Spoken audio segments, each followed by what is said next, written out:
Today I need you to embrace what comes hard. Today I need you to accept the challenge. Today I need you to fall in love with the process. There will be plenty of opportunities to get discouraged, to lose your passion and think that it's not meant to be. But if you're going to reach your destiny, you have to have a made-up mind. If you give up after the first time or the 5th time or the 30th time, what that really means is you didn't want it bad enough. There should be something you're believing for, that you are relentless. You are not moved by how impossible it looks.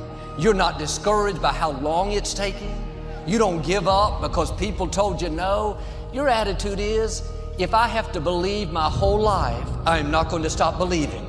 I am not going to take no for an answer. I'm not going to settle for mediocrity. I'm going to keep pursuing what was in my heart. And ask ourselves, what do I really want? What do I really want? And write it down.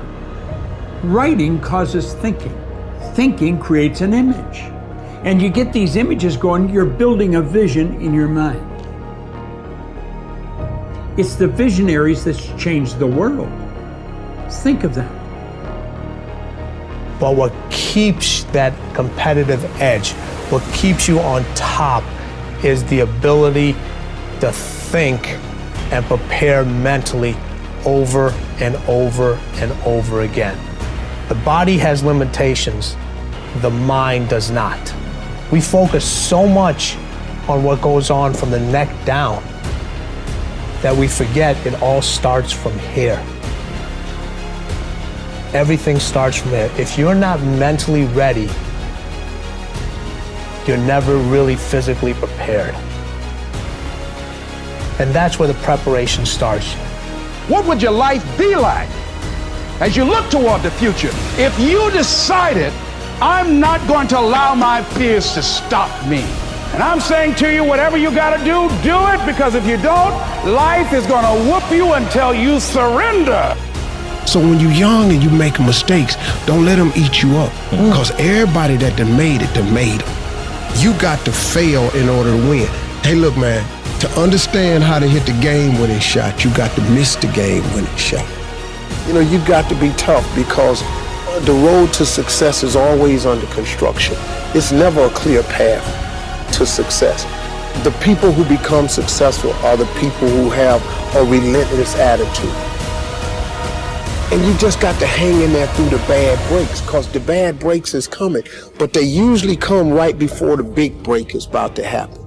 You get a series of bad breaks and it stumbles up a lot of people. My life and my success is to say to anyone, you can stumble, you can fall, you can get back up again. No matter what you face, no matter how bad it is going to be, when there is a challenge, and by a challenge I mean anything in life, any challenge, anything that you're facing, the only way to overcome the challenges that you face is to start walking. Take that step every day. No matter what you are facing, get up and start walking. I have the ability to see the end before the beginning even begins. And what that means is I know that to get to the very end, I can see it right now. So before I went to Buds and I was losing all this weight and shit, I saw myself walking across the stage at 191 pounds. That's what I had to get to get into the door. I saw myself 6 months, a year later, whatever it's going to take me to do it. I saw myself walking across that stage, getting that certificate of graduation from Buds. And I was able to be there at 300 pounds. And that feeling that I was nowhere near that feeling, I was able to put myself there 1,000,000 times every day. And that feeling of like, my God, that is going to feel amazing. That's what made me suffer. That's what allowed the pain to be real and say, this is worth it. I want to feel for this next 18 months. It took me 18 months to finally become a Navy SEAL, to finally, just get through Buds. 18 months. It's 6 months. It took me 18. That's what woke me up every morning was, I'm gonna put myself through this much pain and suffering for a few seconds. That's all it is. A few seconds of joy. And it's so worth it, man. That's what people don't get. So I'm able to put myself at the finish line, even though I have no finish line, but at the finish line of an event before I even start to say, how are you gonna feel at the end of this? Visualizing is my biggest tool of life. That's why I've been able to put myself in cold water, put myself in a 100-mile race millions of times before I've done it.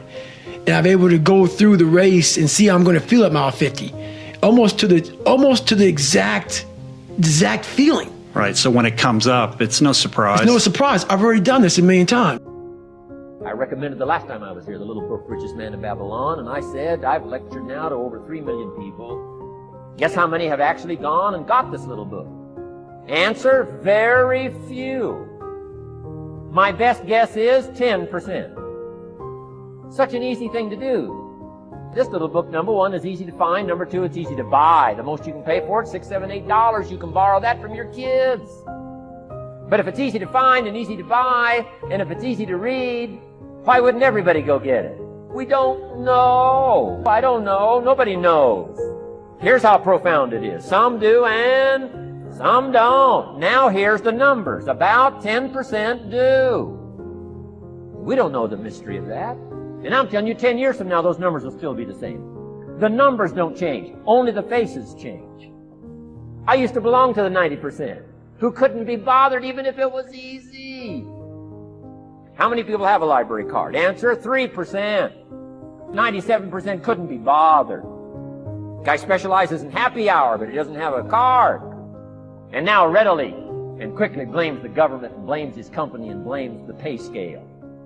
Here's my advice to you today. Walk away from the 97%. Don't talk like they talk. Don't go where they go. Don't act like they act. Don't specialize in what they specialize in. Throw away the blame lists they cling to. You got to be consciously conscious today, because your environment can hypnotize, mesmerize, and paralyze you. The other thing is, take full responsibility for your life. Oscar Wilde once said, responsibility is what we expect from somebody else.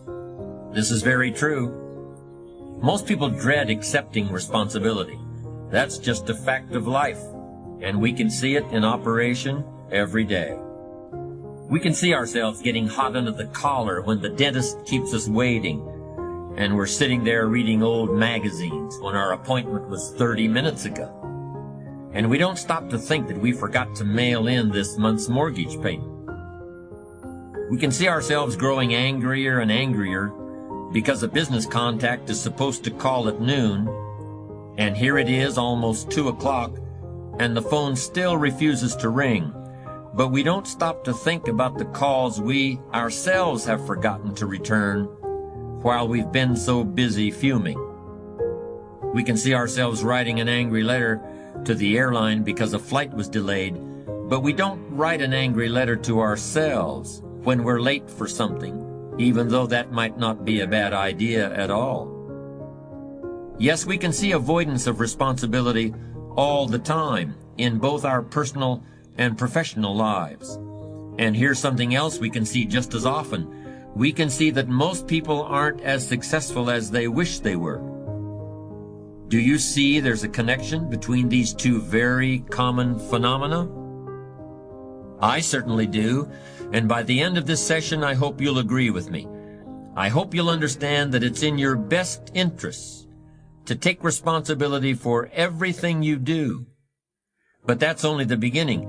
I'm also going to suggest that many times it's even best to accept responsibility for the mistakes of others, especially when you're in a managerial or leadership role. I can hear you saying, what? Accept responsibility for someone else's mess-ups? Why would I want to do something like that?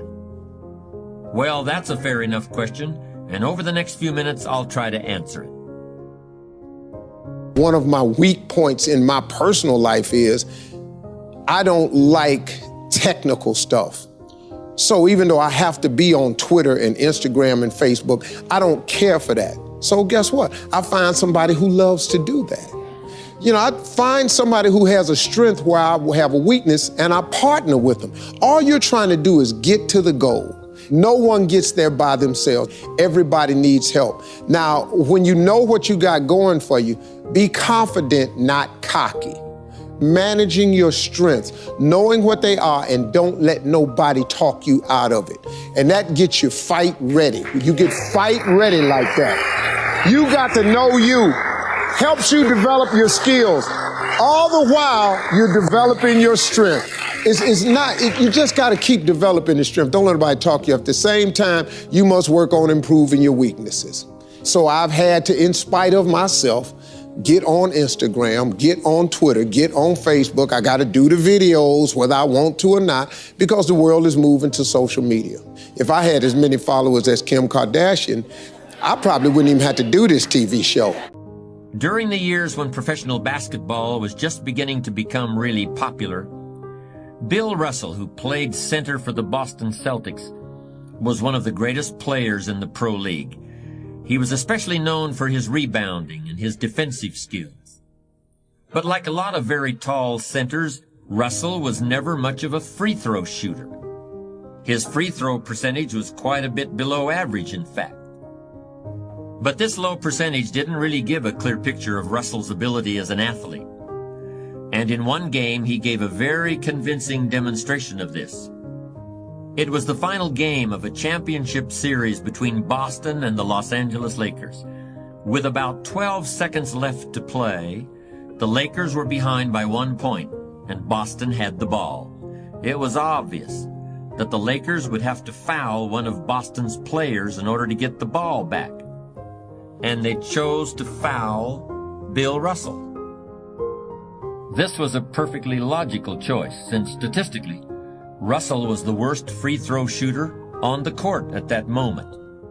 If he missed the shot, the Lakers would probably get the ball back, and they'd still have enough time to try to win the game. But if Russell made his first free throw, the Lakers' chances would be seriously diminished, and if he made both shots, the game would essentially be over. Bill Russell had a very peculiar style of shooting free throws. Today, no self-respecting basketball player anywhere in America would attempt it. Aside from the question of whether it's an effective way to shoot a basket, it just looked too ridiculous. Whenever he had to shoot a free throw, the 6'11" Russell would start off holding the ball in both hands about waist high. Then he'd squat down, and as he straightened up, he'd let go of the ball. It looked like he was trying to throw a bucket of dirt over a wall. But regardless of how he looked, as soon as Bill Russell was fouled, he knew the Celtics were going to win the game. He was absolutely certain of it. Because in a situation like this, statistics and percentages mean nothing. There was a much more important factor at work, something that no one has found a way to express in numbers and decimal points. Simply put, Bill Russell was a player who wanted to take responsibility for the success or failure of his team. He wanted the weight on his shoulders in a situation like this. No possibility for excuses, no possibility of blaming anyone else if the game was lost, no second guessing. Bill Russell wanted the ball in his own hands and nobody else's. And like magic, even if he'd missed every free throw he'd ever shot in his life before this, he knew he was going to make this one. And that is exactly what happened. That is what virtually always happens when a man or woman accepts responsibility eagerly and with confidence.